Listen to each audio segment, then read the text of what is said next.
A very good afternoon. Much thanks for joining us here on the program. This is Trending News. I am Nancy Limer. Do stay with us as we bring you up-to-speed stories that are making headlines and trending at this hour. Let's begin. President William RUTO and Deputy President Rigathi Gachagua on Friday concluded their three-day tour of the Mount Kenya region, showcasing a series of development initiatives and engagements with the electorate. Over the past 3 days, the president and his deputy visited Murang'a, Nyeri and Kiambu counties, launching various initiatives and projects. Today, the president launched the affordable housing project in Nyeri.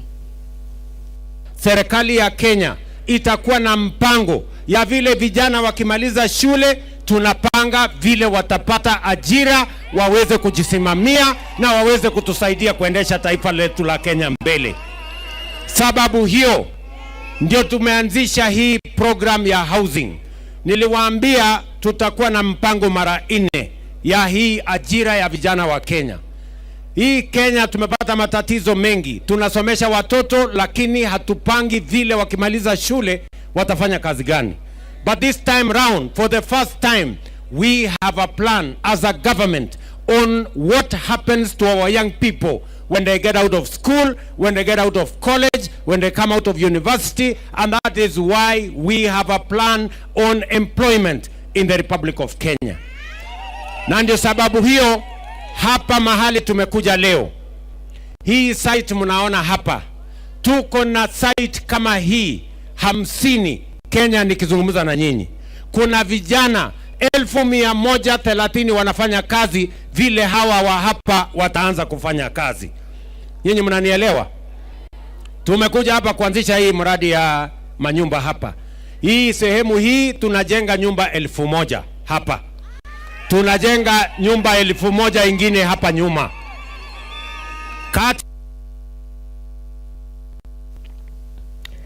And that story will be coming to you in details in our subsequent bulletins.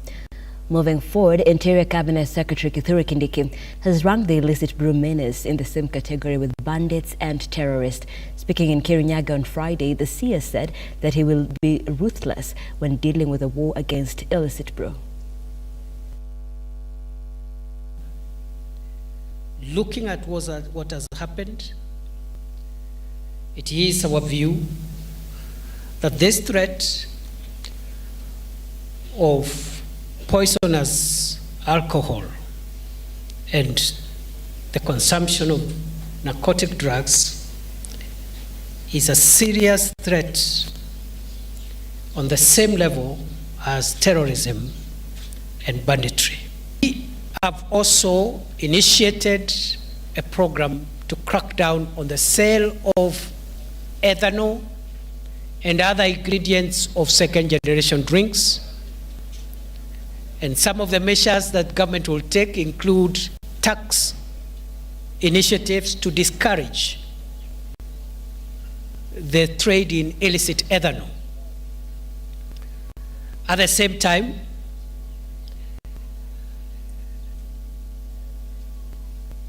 we are going to review all the existing licenses of manufacturers of second-generation drinks across the country. The same way you have seen me in the Rift Valley in the fight against banditry, the same way you have seen me in Boni Forest in northern Kenya in the fight against Al-Shabaab, I am going to be now a frequent visitor in Kirinyaga and other counties in central Kenya until we get rid of. Away from that, 10 families have been rendered homeless and property worth thousands of shillings burned to ashes in Illicit town, Kajiado County. The raging fire is suspected to have been caused by unattended charcoal cooking jiko in a semi-permanent house and spread in the entire rental plot, reducing it to ashes. Several victims have sustained minor injuries as their attempt to put out the fire were futile. The affected families are now seeking for help from the county government and well-wishers.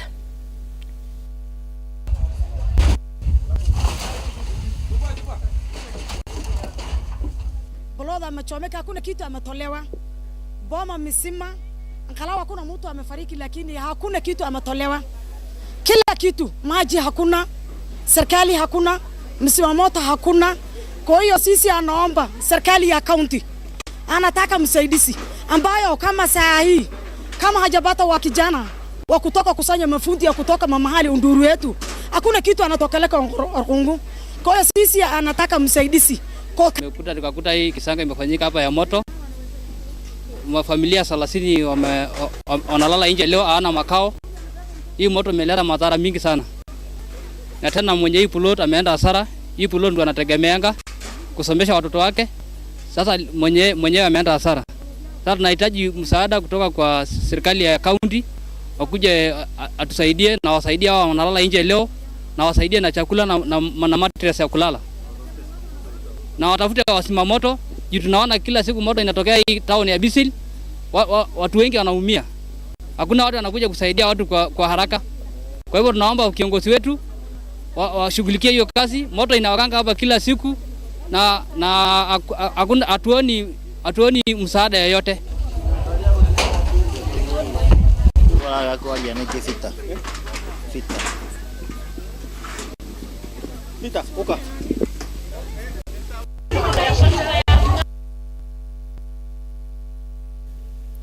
Nakuru Governor Susan Kihika has slammed the county Senator Tabitha Karanja for threatening to remove her from office following the War Memorial Hospital ownership dispute.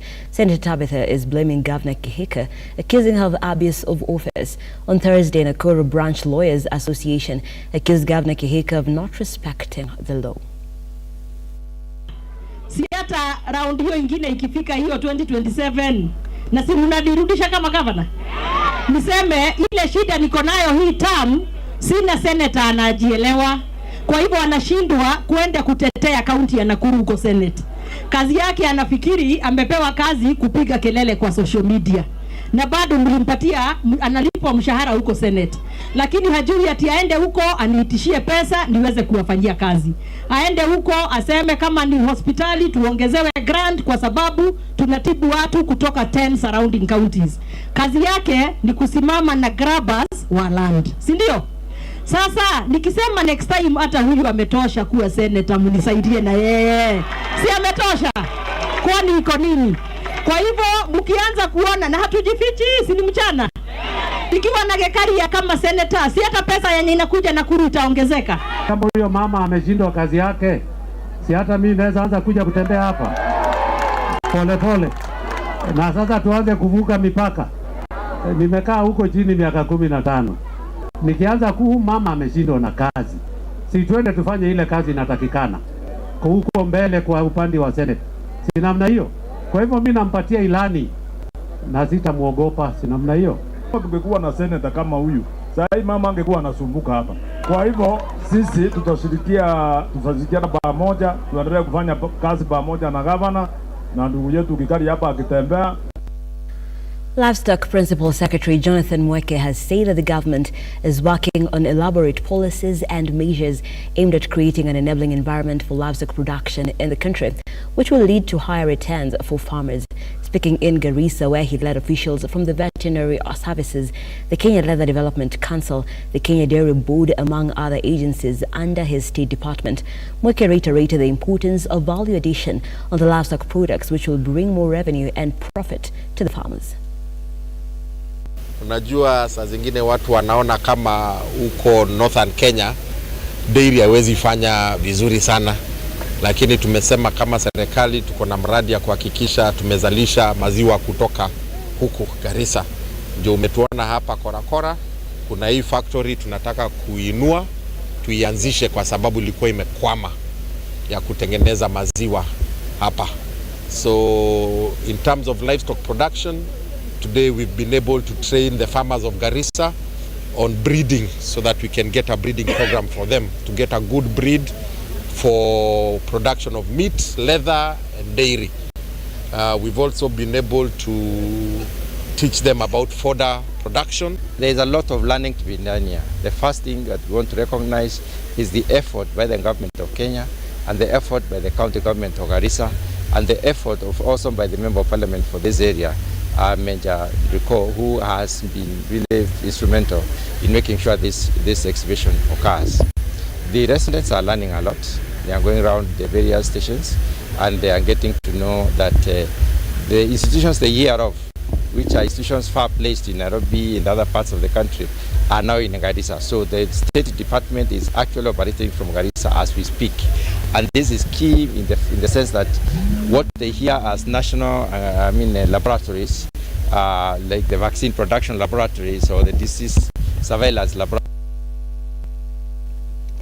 And in the sporting world, the Upper Eastern Region winners of the Talanta Hela tournament, 4 players who are below the age of 19 years, Samburu County ladies football team, received their 500,000 shillings Talanta Hela reward for being the regional winners. According to the Ministry of Sports, through the Kenya Academy of Sports, the players are set to walk away with 80% of the money, while 20% will be distributed to the team officials.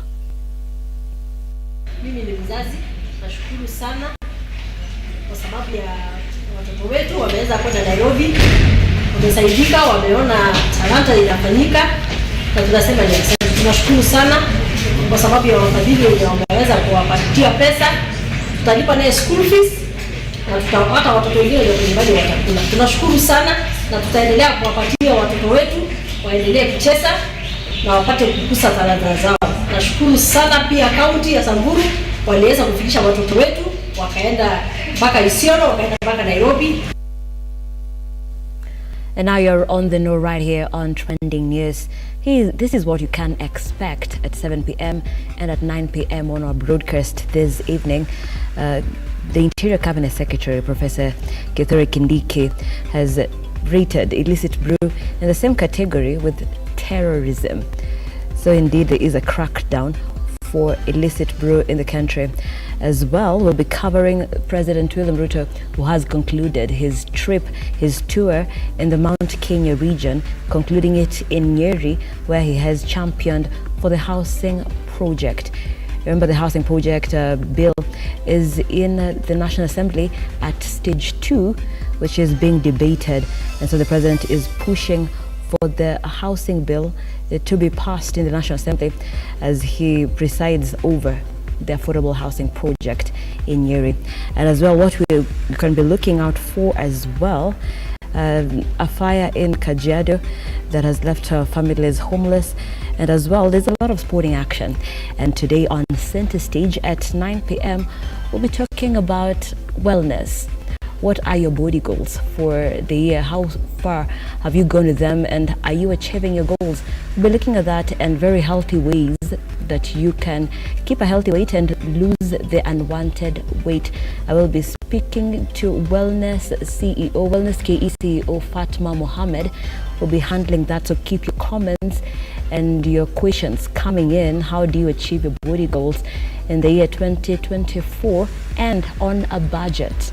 We'll be talking about that and so much more this evening, so do stand by for that. For now though, keep it right here on Lookuptv and engage with us across all our social media platforms at Lookuptv on X, Lookuptv on Facebook, and Lookuptv on our YouTube channel. And as well, for the latest stories that are making headlines, www.lookuptv.co.ke is where you can find us. I am Nancy Nalima. Appreciate you for watching.